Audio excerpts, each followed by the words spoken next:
All right, hello guys. Welcome to our unique devotion for the day. So, I'm in the book of Colossians, still chapter 3. Today I'm going to read verses 5, 6, and 7. It's still part of the section about not carnality, but Christ. Um, uh, the reason I stopped in such a short manner, there's actually still more to this section, is, something stood out, so I just stopped there and I focused on that for the day. This isn't about rushing through the book to try to get it done.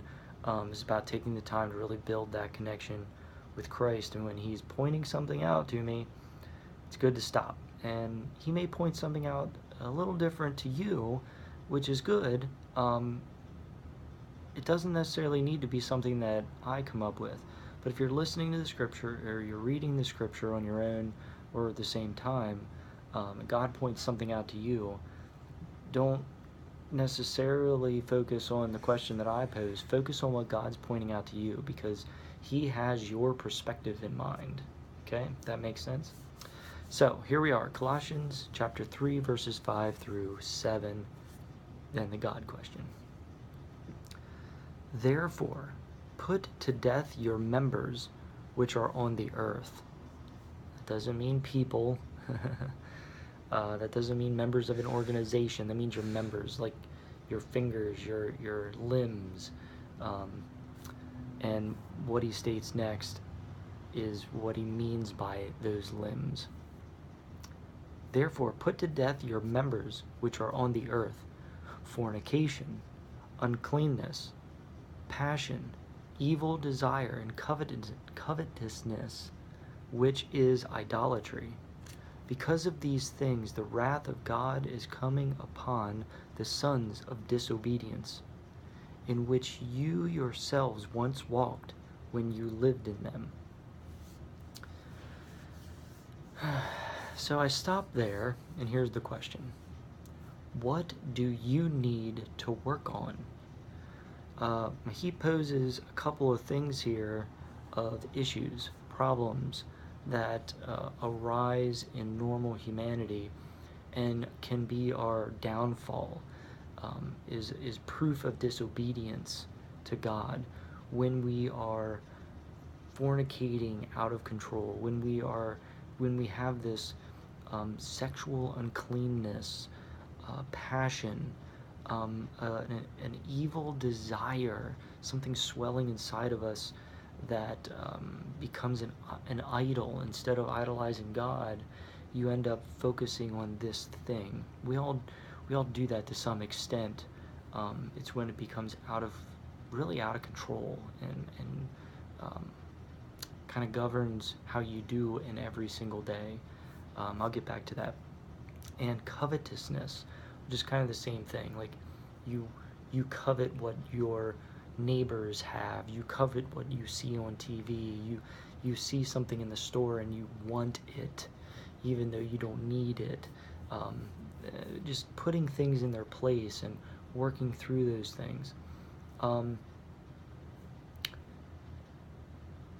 So I'm talking to a camera right now, a cell phone, and what could happen is you find yourself desiring to go after it, to check your Facebook, to check your Twitter, your Instagram, to check on your games, to check on your notes. You use that as your go-to, but it becomes your idol, because without it, your day isn't the same. And when you pick it up first thing in the morning, as I do, every single day, I check my email, I check my normal stuff. You have to be careful that you're not letting it control you. And what I mean by this is, try to not look at it for a day and see how you feel inside. See where your thoughts go. If your thoughts keep coming back to wanting to check your Facebook, your Twitter, keep wanting to come back to check your email. If you kind of feel a little depressed because you feel like you haven't accomplished your normal routine, check your feelings. That means you're idolizing it. You're putting it in a place of you can't function normal without it. But on the other hand, if you put it down, you put it in the drawer for a couple days, 2 or 3 days, you decide not to pick it up first thing in the morning. Decide to do a couple other things, and the thought never crosses your mind. You actually kind of forget about it. You don't feel depressed about it. Again, you kind of forget about it. Then you're not idolizing it. So use that, and you can use that over anything that you do on a regular basis. Um, if you don't do it, how does it make you feel? What do you think about it? So that comes back to the question: what do you need to work on? And that can be outside of the scripture of what they're talking about. I think he actually points out some more things in tomorrow's reading. But the question there is supposed to be so open-ended that there may be something in your mind that you've been thinking about, especially here in the new year, that you'd like to work on. And focus on that again. What do you need to work on?